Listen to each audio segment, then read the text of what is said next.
آخرت سے کہہ دو کہ سر جھکا لے، گما سے گزرے گزرنے والے پڑے ہیں یہاں خود جہت کو لالے، کسے بتائے کہاں گئے تھے۔ ایک معراج ایسی ہے جو روح اور جسم کے مجموعے کے ساتھ ہے، سرکار جاگتی حالت میں جسم اور روح کے مجموعے کے ساتھ تشریف لے گئے، اور اس کی سب سے بڑی دلیل یہ ہے کہ 31 معراجیں سرکار نے بیان فرمائی، کسی کافر نے کوئی اعتراض نہیں کیا۔ خواب تو سبھی دیکھتے ہیں، لیکن جب سرکار نے جسمانی معراج کا ذکر کیا تو کفار نے انکار کیا، یہ نہیں ہو سکتا کہ وہی جسم اور روح کے مجموعے کے ساتھ جائے۔ سمجھانا یہ مقصود ہے کہ اس کا مطلب یہ ہوا، جب ہم یہ کہتے ہیں کہ سفر معراج میں اللہ کے نبی نے اللہ کی زیارت کی، تو چونکہ یہ سفر معراج جسم اور روح کے مجموعے کے ساتھ تھا، اس لیے یہ خواب میں زیارت نہیں ہو رہی بلکہ چشمان ظاہری سے زیارت ہو رہی۔ یہ دلیل ہے اس بات کی، یاد رکھیں۔ اپنے رب کو دیکھا، کس طرح دیکھا؟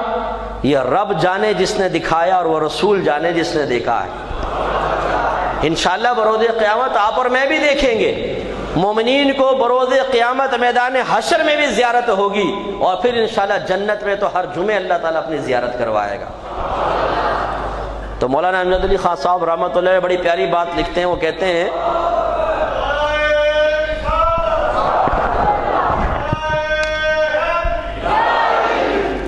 تو آپ یہ فرماتے ہیں کہ اللہ تعالیٰ جسم سے پاک و صاف ہے، اور جب جسم نہیں ہے تو اس کے لیے کوئی ڈائریکشن نہیں ہے، آگے پیچھے دائیں بائیں اوپر نیچے، نہ وہ قریب ہے نہ وہ دور ہے۔ ہم یہ نہیں کہہ سکتے بہت قریب ہے بہت دور ہے، وہ تو اس کے رحمت کے اعتبار سے کہتے ہیں رحمت بہت قریب ہے رحمت بہت دور ہے، ورنہ اللہ تعالیٰ جسم ہے ہی نہیں۔ تو فرماتے ہیں جب ایسا ہے نہیں تو کیسے اللہ تعالیٰ کو دیکھیں گے، کس طرف رخ کر کے دیکھیں گے، اس کے لیے تو کوئی ڈائریکشن ہی نہیں ہے۔ تو پھر فرماتے ہیں انشاءاللہ جب دیکھیں گے تو بتا دیں گے، اسی وقت پتہ چلے گا۔ لیکن میرے آقا صلی اللہ علیہ وسلم کا کمال ہے کہ آپ نے اپنی چشمان ظاہری سے اللہ تبارک و تعالیٰ کی زیارت کی۔ موسیٰ علیہ السلام کوہ طور پر گئے ہیں، اللہ تعالیٰ کی بارگاہ میں عرض کیا رب کریم اپنی زیارت کروا، جواب میں کیا فرمایا؟ لن ترانی، لا ترانی نہیں فرمایا۔ اللہ تعالیٰ فرما سکتا ہے لا ترانی، لا ترانی کا مطلب آپ نہیں دیکھ سکتے، لا نہیں فرمایا، لفظ لن کا استعمال فرمایا۔ لن زمانہ مستقبل میں کسی کام کی تاکیدی نفی کے لیے آتا ہے، لا ترانی کا مطلب آپ نہیں دیکھ سکیں گے، اور لن ترانی کا مطلب آپ ہرگز نہیں دیکھ سکیں گے۔ سختی فرمائی لن ترانی، آپ ہرگز نہیں دیکھ سکتے۔ اصرار بڑھا، اللہ تعالیٰ نے فرمایا موسیٰ ذرا دیکھیے اگر یہ پہاڑ ہماری تجلی برداشت کر لے تو آپ ہمیں دیکھ سکیں گے۔ اللہ تعالیٰ نے کوہ طور پر جلوہ فرمایا، اس پہ اپنے جلوے کی تجلی فرمائی، کوہ طور ایسا ہو گیا جیسا سرما بن جاتا ہے، جل گیا اور وہ اس کے ریزے ریزے ہو گئے، اور موسیٰ علیہ السلام بے ہوش ہو کر زمین پر تشریف لے آئے۔ موسیٰ علیہ السلام کی طاقت دیکھی آپ نے، پہاڑ ریزہ ریزہ ہو گیا، گوشت پوشت کا انسان صرف بے ہوش ہوا ہے، ریزہ ریزہ نہیں ہوا۔ اس کا مطلب ہے کہ نبی کی طاقت پہاڑ کی طاقت سے بھی زیادہ ہے، یہ کوئی معمولی چیز نہیں ہے، اس کو حقارت سے ہمیں نہیں دیکھنا چاہیے، لیکن اس میں موسیٰ علیہ السلام کا کمال ہے۔ لیکن جب کمال مصطفیٰ میں نگاہ ڈالی جائے تو پھر اس کا جمال ہی کچھ اور ہے کہ موسیٰ علیہ السلام بے ہوش ہیں، اور نبی کریم صلی اللہ علیہ وسلم جب ملاحظہ فرما رہے ہیں تو نگاہ ہٹتی نہیں ہے، نگاہ بہکتی نہیں ہے، اللہ تعالیٰ کی زیارت ہوتی ہے اور عالم ہوش میں بھی رہتے ہیں۔ یہ روحانی ترقی کی کاملیت کی معراج ہے۔ میرے آقا نے چشمان ظاہری سے اپنے رب کو دیکھا ہے۔ سدرۃ المنتہا پر پہنچ کر جبریل امین عاجز آ گئے، رسول اللہ اب آگے نہیں جا سکتا ہوں، آگے بڑھا تو میرے پر جل جائیں گے۔ اس کا مطلب ہے کہ ابھی تک تو جبریل امین بتاتے آئے تھے، یہ پہلا آسمان، یہ دوسرا، یہ تیسرا، یہ چوتھا ہے، نبی ملے تو بتاتے رہے، یہ آدم علیہ السلام ہے سلام کیجئے، یہ یحییٰ اور عیسیٰ ہے سلام کریں، یہ یوسف ہیں، یہ ہارون ہیں، یہ ادریس ہیں، یہ موسیٰ ہیں، یہ ابراہیم ہیں، ہر جگہ جبریل امین تعارف کروا رہے ہیں۔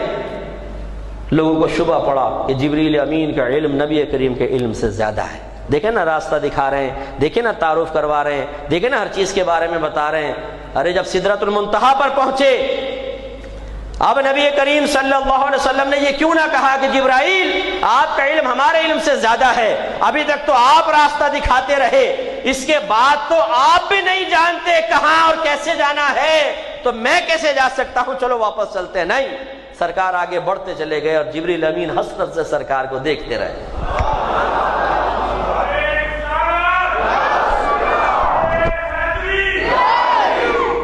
عظمت و شان صلی اللہ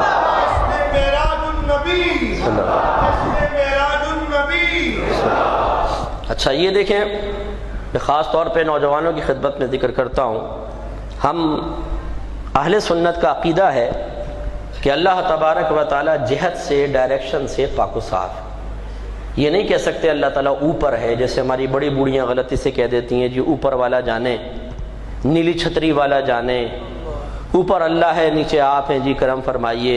یہ غلط ہے، اللہ تعالیٰ کو اوپر والا کہنا یہ منع ہوتا ہے، بلکہ علماء کرام نے فرمایا کہ اگر کوئی اس عقیدے کے ساتھ کہے کہ واقعی اللہ اوپر ہے تو وہ دائرہ اسلام سے باہر نکل جائے گا، تجدید ایمان اور تجدید نکاح کرنا ہوگا۔ تو اس میں اعتراض پیدا ہوتا ہے کہ اگر اللہ تبارک و تعالی کے لیے سمت کا تعین کفر ہے تو ہمارے نبی کس لیے گئے تھے؟ ایک بڑا مقصد تھا اللہ سے ملاقات، اور اس کے لیے کدھر گئے تھے؟ آسمان کی طرف، ہے کہ نہیں؟ تو اعتراض یہ پیدا ہوتا ہے جب اللہ کے لیے ڈائریکشن ثابت کرنا ہی کفر ہے تو پھر آپ یہ کیوں کہتے ہیں کہ ملنے کے لیے آسمان پر گئے، آپ کو ڈائریکشن ثابت کر رہے ہیں؟ اس کا جواب یہ سدرۃ المنتہا کا مقام دیتا ہے۔ سدرۃ المنتہا تک جانے کے لیے تو نبی کریم صلی اللہ علیہ وسلم زمین سے آسمانوں کی طرف ہی گئے ہیں، لیکن اصل اللہ تعالیٰ کی زیارت ہوئی ہے سدرۃ المنتہا کے بعد، گویا کہ ملاقات ہے سدرۃ المنتہا کے بعد، جہاں جبریل امین بھی نہیں گئے ہیں۔ اب میں آپ سے پوچھتا ہوں، بتائیں کس طرف گئے تھے؟ آگے گئے تھے، پیچھے گئے تھے، دائیں بائیں اوپر نیچے، کہاں گئے تھے؟ کسی نے بتایا نہیں۔ یہ ہے اصل جو اللہ تعالیٰ سے ملنے گئے، اس میں سمت ختم ہو گئی ہے۔